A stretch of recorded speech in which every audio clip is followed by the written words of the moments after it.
Warahmatullahi wabarakatuh.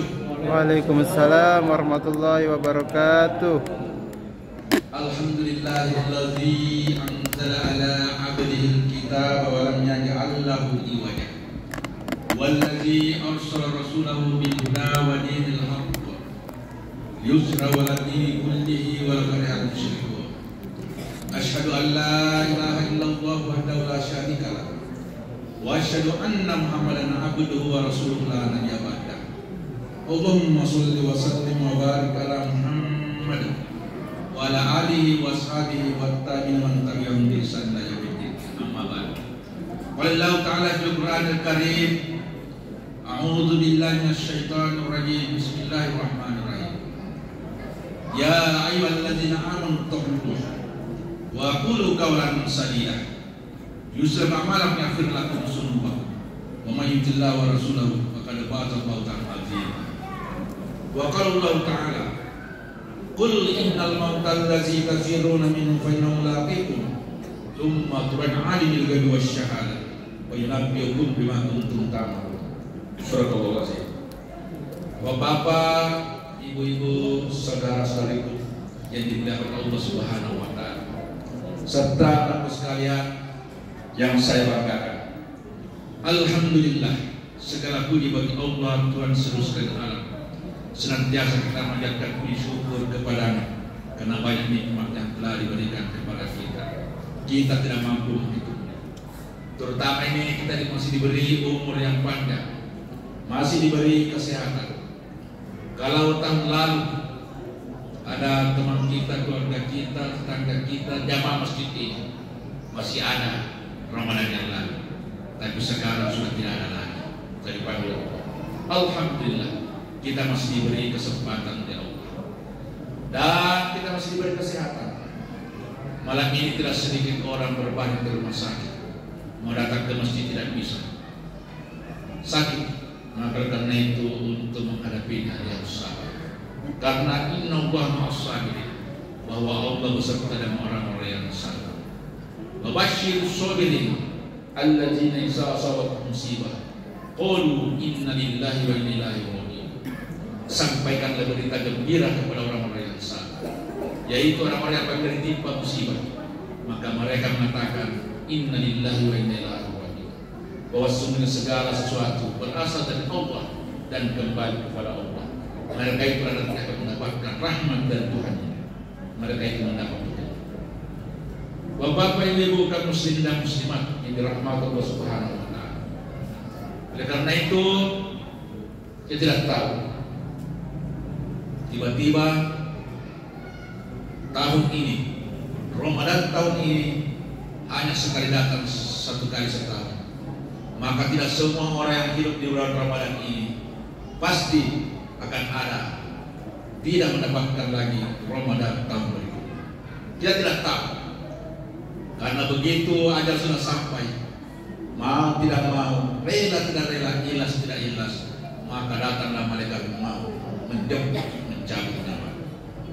Apa orang sehat atau sakit, pejabat atau rakyat biasa, ilmuwan atau kaum awam, si kaya si miskin, kalau ajal sudah sampai, maka pasti. Qul innal mautal ladzi tafirruna minhu fa innahu laqikum tsumma turaduna 'alimil ghaibi wasyahadah wa yunabbi'ukum bima kuntum ta'malun. Surah Al-Jumu'ah ayat 10. Katakanlah bahwa kematian yang engkau lari daripadanya, maka kematian itu akan menemui kamu, supaya kamu akan dikembalikan kepada Tuhanmu yang Maha Mengetahui yang baik dan yang nyata, agar engkau dimintai pertanggungjawaban terhadap apa yang pernah engkau perbuat yang pernah terjadi. Maka oleh karena itu, sebelum datang menjemput ajal, maka jadikanlah bulan Ramadan ini sebagai bulan untuk betul-betul kita optimalkan amal soleh, karena bulan ini merupakan bulan penuh rahmat. Maka Allah melipat gandakan pahala-pahala yang kita lakukan. Begitu pula disebut dengan bulan maghfirah, bulan penuh ampunan. Maka oleh karena itu Allah akan mengampuni kita di bulan. Maka memang kita diperintahkan oleh Allah untuk mempercepat, untuk mendapatkan ampunannya dan untuk mendapatkan surga. sebagaimana perintah dalam surah Ali Imran ayat 103 Wasana ila maghfiratin min rabbikum wa jannatin samawati wal ard uiddat lil muttaqin. Maka bersegeralah kamu untuk mendapatkan ampunan Tuhan dan mendapatkan surga yang luasnya seluas langit dan bumi, yang diperuntukkan bagi orang-orang yang bertakwa. Jadi dalam merupakan keywordnya ada dua. Yang pertama kita disuruh mendapatkan ampunan Allah, dan yang kedua kita disuruh untuk mendapatkan surga. Bagaimana caranya untuk mendapatkan? Yang pertama, senantiasa kita beristighfar, mohon ampun kepada Allah. Nabi sendiri yang dijamin tidak dosa, sudah dijamin masuk surga, itu beristighfar minimal 100 kali dalam sehari. Kita ucapkan dalam mulut, dicamkan dalam hati, dan berjanji bahwa kita akan selalu beramal soleh, tidak mau berbuat dosa. Ucapkan astagfirullahaladzim alladzi la ilaha illa huwal hayyul qayyum wa atubu ilaih. Dicamkan dalam hati, ampuni kami ya Allah, Engkau Tuhan, tidak ada Tuhan selain Engkau yang maha hidup terus menerus dan terus menerus. Katanya masih panjang, bisa pendek lagi. Astagfirullahaladzim, masih tidak hafal, baca astagfirullah, ampunilah aku. Dan insya Allah kalau tidak sempat 100 kali, maka bolehlah kalau setelah sholat 5 waktu dibaca 20 kali. Jadi kalau dimakan cukup 100 kali. Insya Allah kalau kita lakukan, maka Allah akan mengampuni dosa kita. Berarti kita mengamalkan tadi ayat Ali Imran 103. Itu pertama. Kemudian yang kedua, betul-betul melaksanakan puasa di bulan Ramadan ini. Karena kenapa Nabi bersabda, man soma Ramadana imana wa ihtisaban. Gubernur mengatakan bisangni, barang siapa yang berpuasa di bulan Ramadan karena iman dan karena ingin mendapatkan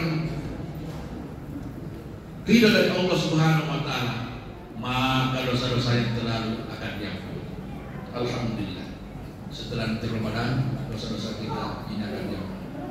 Kemudian ketiga, senantiasa kita melaksanakan sholat malam yang termasuk tarawih dan witir. Kata Nabi, mengqoma Ramadana imanan wa ihtisaban. Gubernur mengatakan bisa, barang siapa yang mendirikan sholat malam di bulan Ramadan, maka dosa-dosa yang telah diampuni. Alhamdulillah, 3 kegiatan yang kita lakukan, dosa kita diampuni oleh Allah, maka insya Allah nanti Idul Fitri kita kembali ke fitrah seperti bayi yang berlahir, dosa kita diampuni. Itu kalau dosa kita kepada Allah. Tapi kalau dosa kita terhadap manusia, maka kita harus minta maaf kepada-Nya supaya Dia maafkan kita dan Allah akan mengampuni kita. Dan insya Allah kalau sudah ampun dosa kita, nanti di akhirat itu akan diperlihatkan, tapi tidak lagi disisa. Wa may ya'mal mithqala dzarratin khairan yarah, wa may ya'mal mithqala dzarratin syarran yarah. Barang siapa yang berbuat kebaikan, amal soleh, walaupun sebesar zarrah, sekecil biji atom, maka dia akan diperlihatkan balasannya. Dan barang siapa yang berbuat dosa, berbuat kejahatan, walaupun sebesar zarrah, maka akan diperlihatkan balasannya. Ya nanti kita diperlihatkan dosa kita, amal soleh kita. Tapi kalau kita diampuni oleh Allah, maka tidak disisa lagi, kan sudah mendapat pengampunan. Itulah jalan untuk mendapatkan pengampunan Allah. Kemudian yang kedua, kita diperintahkan juga untuk mendapatkan surga yang luas seluas langit. Ini kalau kita memiliki sertifikat, semua barangkali tadi dalam surga, ditambah dalam markas, alangkah kaya rayanya kita ini. Tetapi kecil, Allah menjadikan kepada kita ini mendapatkan surga yang luas dan seluas langit dan bumi. Kita main di bumi ini begitu luas, ditambah lagi kalau kita diberikan surga seluasnya langit dan bumi, begitu kaya. Maka karena itu bagaimana cara? Maka tadi itu surga diperuntukkan bagi orang-orang muttaqin, orang-orang yang bertakwa.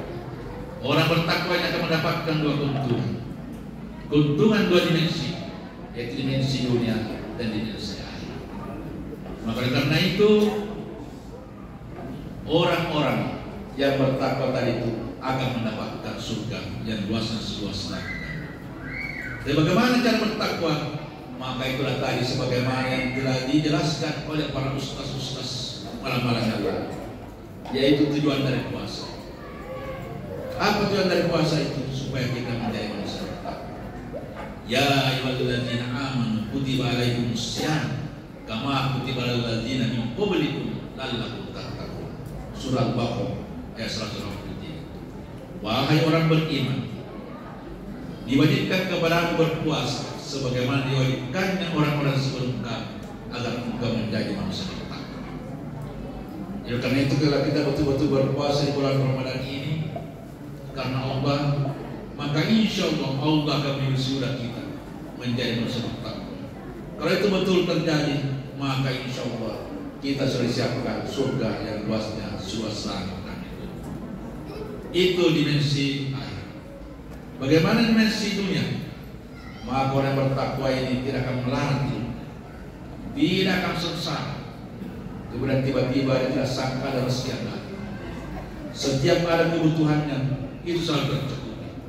Siapa bilang? Inilah janji Allah dalam surah At-Talaq ayat 23. Wa may yattaqillaha yaj'al lahu makhrajan wa yarzuqhu min haitsu la yahtasib. Barang siapa yang bertakwa kepada Allah, maka Allah akan memberikan jalan keluar dari kesulitannya dan memberinya rezeki dari arah yang dia tidak sangka-sangka. Barang siapa bertawakal kepada Allah, maka Allah akan mencukupi kebutuhan. Jadi janji Allah. Maka karena itu betul-betul kita berpuasa. Orang tidak berpuasa tidak akan mungkin mendapatkan ketakwaan. Maka dia akan selalu mengalami kesulitan. Tetapi yang berpuasa ini juga betul-betul berpuasa karena iman dan takwa. Karena Nabi mengatakan ada orang yang berpuasa tapi dapatkan hanya lapar dan haus. Karena kenapa? Dia yang berpuasa menahan lapar, tidak makan, tidak minum, tidak melakukan hubungan selama siang hari. Tetapi tetap berkata dusta, berkata bohong, sumpah palsu, gibah, menceritakan aib orang lain walaupun itu benar, menceritakan aib lain itu tidak benar, itu namanya fitnah dan lain sebagainya. Itu tidak mendapatkan pahala dan sulit untuk mendapatkan orang yang bertakwa. Kemudian selanjutnya, supaya kita mendapatkan ampunan dan surga, maka senantiasa kita berinfak dan bersedekah. Terutama yang wajib adalah zakat fitrah dan zakat mal zakat. Zakat fitrah itu wajib bagi seluruh umat Islam yang lahir sebelum khutbah Idul Fitri dibacakan. Maka mengeluarkan makanan pokok, yaitu beras. Itu fatwa dari ulama. Kemudian zakat harta bagi orang yang memiliki penghasilan setara dengan emas 85 gram emas dalam setahun, maka wajib mengeluarkan zakatnya hartanya sebesar 2,5%. Kemudian berinfak dan bersedekah. Alhamdulillah, ibu-ibu tadi diumumkan di sini membawa makanan untuk buka puasa. Banyak pahala ini. Bayangkan kata Nabi, barang siapa yang beri makan dan minum orang yang berpuasa, maka dia akan mendapatkan pahala sama dengan pahalanya orang berpuasa tersebut. Jadi tadi di sini kalau ada 50 orang yang makan, minum, maka ibu akan mendapatkan juga pahala sama pahalanya 50 orang tadi, tanpa mengurangi pahalanya orang berpuasa. Itu yang keluar. Di samping itu dalam Al-Quran dijelaskan bahwa orang yang berinfak sama dengan menanam biji, akan tumbuh menjadi 7 tangkai. Setiap tangkai akan menghasilkan 100 kulit, barang 700. Jadi kalau ibu tadi bawa kue, nilainya 10.000 saja, dikali 700, dah apalagi pahala 7 juta rupiah. Kalau 100.000 menjadi 70 juta. Apalagi kalau setiap hari kita begitu banyaknya itu pahala kita. Maka itulah disebut dengan bulan penuh dengan rahmat. Maka oleh karena itu optimalkan ibadah kita, amal soleh kita di bulan Ramadan ini. Karena kita tidak tahu, biasa tiba-tiba ada orang ajalnya datang menjadi tidak bisa lagi. Karena kenapa? Kalau sudah sakaratul maut, baru mau berinfak, baru bersedekah, baru bersalat, tapi tidak bisa lagi. Harta yang dimilikinya itu tidak bisa lagi diinfakkan, tidak bisa lagi dia keluarkan. Karena kenapa? Sebagaimana berita yang diberitakan oleh Allah kepada kita di dalam surah Al-Munafik, Wa'anfiqu mimma razaqnakum min qabli ayat ta'rudul maut wa yaqul rabbatarni ajalin qarib wa saddaqa wa qum minas sholihin. Maka berinfaklah kamu sebelum ajal mendatangi salah seorang di antara kamu, dan kau minta kepada Tuhan, ya Tuhan, tundalah kematian agar aku dapat bersedekah, agar aku dapat beramal soleh. Maka Allah menjawab, sekali-kali tidak. Kalau ajal sudah sampai, maka tidak bisa ditambah, tidak bisa dikurang. Ajal sudah sampai, tidak bisa dimajukan, tidak bisa menurunkan. Apalagi harta yang kita miliki akan pindah tangan ke ahli waris kita, bukan lagi milik kita. Tetapi ibu tadi membawa kue di sini, membawa nasi, itulah harta kita sebenarnya. Kemudian selanjutnya, jangan sungkan-sungkan untuk membuat amal jariah. Seperti misalnya masjid ini butuh ratakan, ada renovasi, sumbang, karena itulah harta kita. Ini adalah merupakan amal jariah. Karena kenapa Nabi bersabda, "Iza matal insana inqata amalahu illa min salasati."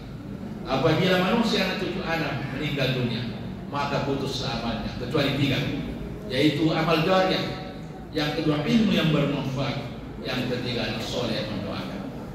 Maka karena itu 3-tiganya merupakan amal jariah. Walaupun kita ini sudah meninggal dunia, sudah dikirim ke alam barzakh, alam kubur, tetapi lebih kepala kita masih terbuka lebar. Karena firman Allah, kullu nafsin za'iqatul maut wa innama tuwaffawna ujurahum yaumil qiyamah, bahwa setiap bernyawa pasti akan mati, dan nanti di hari kiamat baru dihitung amal. Jadi sebelum hari kiamat, sebelum hari akhirat, maka kita belum dihitung kita punya amal, masih terbuka lebar. Jadi kalau ada sumbang kita di masjid ini, almarhum yang sudah dapat sesanan sumbangan ini, setiap ada orang salat ini, maka bunyi lagi SMS banking amal, bunyi lagi tintong di dalam kubur. Oh, ternyata ada lagi amalnya masuk. Karena kenapa? Dipakai lagi masjid ini. Ada lagi perbaikan bulu untuk bangunan, ada orang berburu di sana, ada orang menyumbang karpet, ada orang menyumbang tegel dan sebagainya. Setiap dipakai itu, maka bunyi lagi rekening amalnya, tintong masuk lagi pahala. Oleh karena itu jangan suka-suka. Inilah harta kita. Karena harta yang kita kumpulkan tidak mengeluarkan zakat, tidak mengeluarkan sedekahnya, itu akan pindah tangan. Maka karena yang kita pakai itu akan hancur, keluar menjadi tai. Yang kita pakai ini akan hancur. Mobil yang kita pakai itu akan habis masa pakainya. Tetapi ibu-ibu, bapak-bapak yang bikin amal jariah, itulah harta kita. Kita kiri memang harta kita ke negeri akhirat. Dan itu nanti akan mendampingi kita. Sudah cukup 20 menit lewat. Kita akhiri dan ucapan Alhamdulillah wa ya'akum ajma'in.